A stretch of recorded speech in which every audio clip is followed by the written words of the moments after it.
A New York business frozen out of its checking account. A Georgia chemotherapy patient denied a credit card refund after a product dispute. A New Jersey service member defrauded out of their savings. These consumers reached out to their congressional representatives for help. Records show their representatives, all Republicans, referred them to the Consumer Financial Protection Bureau, CFPB. All three got relief, according to agency data. Then these lawmakers, along with nearly every other Republican in Congress, voted to slash the agency's funding by nearly half as part of a major legislative package. A step toward the administration's goal of gutting the agency. Republicans have long criticized the CFPB, accusing it of unreasonable burdens on businesses. Yet the agency has secured around $20 billion in relief for consumers.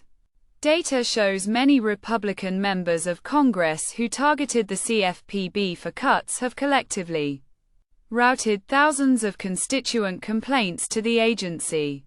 Rep. Darrell Issa of California and Rep. Rob Wittman of Virginia, for example, voted to reduce the CFPB's budget. Each of their offices has referred more than 100 constituents to the CFPB for help. The office of Sen. John Cornyn of Texas, who also voted for cuts, routed more than 800 complaints to the agency, the most of any current lawmaker. A spokesperson for Issa said many referrals occurred years ago. Wittman, Cornyn, New Jersey Rep. Chris Smith, New York Rep. Nicole Malliotakis, and Georgia Rep. Rick Allen didn't respond to questions about this disconnect. Overall, members of Congress have steered nearly 24,000 complaints to the CFPB since 2011. Roughly 10,000 were referred by current and former Republican lawmakers. This is how members of Congress from both parties get help for the people who live in their districts, said a former CFPB official. Sen. Richard Blumenthal, Decon, accused Republicans of pursuing senseless cuts that will undermine their own ability to protect their constituents. Complaints to the CFPB have exploded, from around 280,000 in 2019 to more than 2.7 million last year. Most complaints involved credit reporting agencies, with over half resulting in relief. These credit score formulas govern so many factors of your life, said a consumer advocate. Once a complaint is submitted, the company has 15 days to respond. Companies can request an additional 45 days. Many get non-monetary relief, but some get financial help. More than $300 million has been returned through the system, including $90 million last year. The CFPB monitors complaints for systemic issues and escalates cases like imminent foreclosures. It shares complaint data with other agencies. No other entity handles this volume effectively, say experts. State resources are often limited, and many states, including conservative ones, link to the CFPB on their websites. 23 Democratic attorneys general noted their states referred thousands to the CFPB and its services are irreplaceable.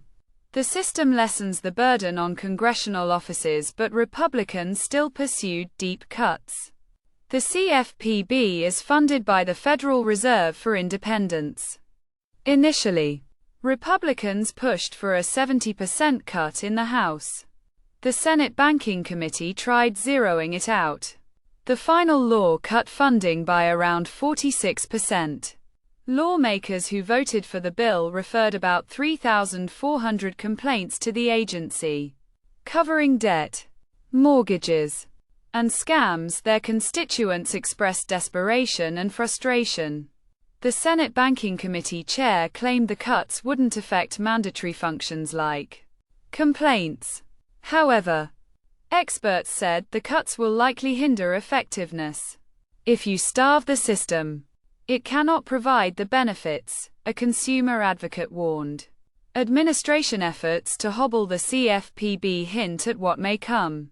Acting Director Russell Vought issued a stop work order in February, freezing the complaint system for about a week. More than 70,000 complaints weren't sent to companies during that period. This spawned a backlog of over 16,000 complaints needing manual review. 75 complaints from consumers facing imminent foreclosure weren't acted on. A U.S. district judge ordered an end to the work stoppage, but an appeals court allowed layoffs to proceed, cutting about 90% of the CFPB's staff. Layoffs hit the complaint system team and offices focused on service members and seniors.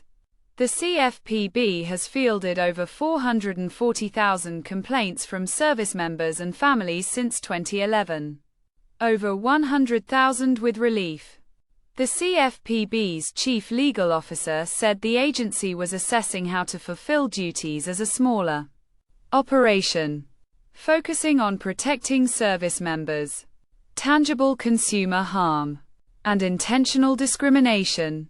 A judge blocked the firings in April. The administration appealed. Lawsuits won't protect the CFPB from the new spending bill cuts, employees noted. These changes will impact consumers regardless of party. An advocate stated, Republicans don't want to be abused by big corporations that ignore them any more than Democrats do, she said.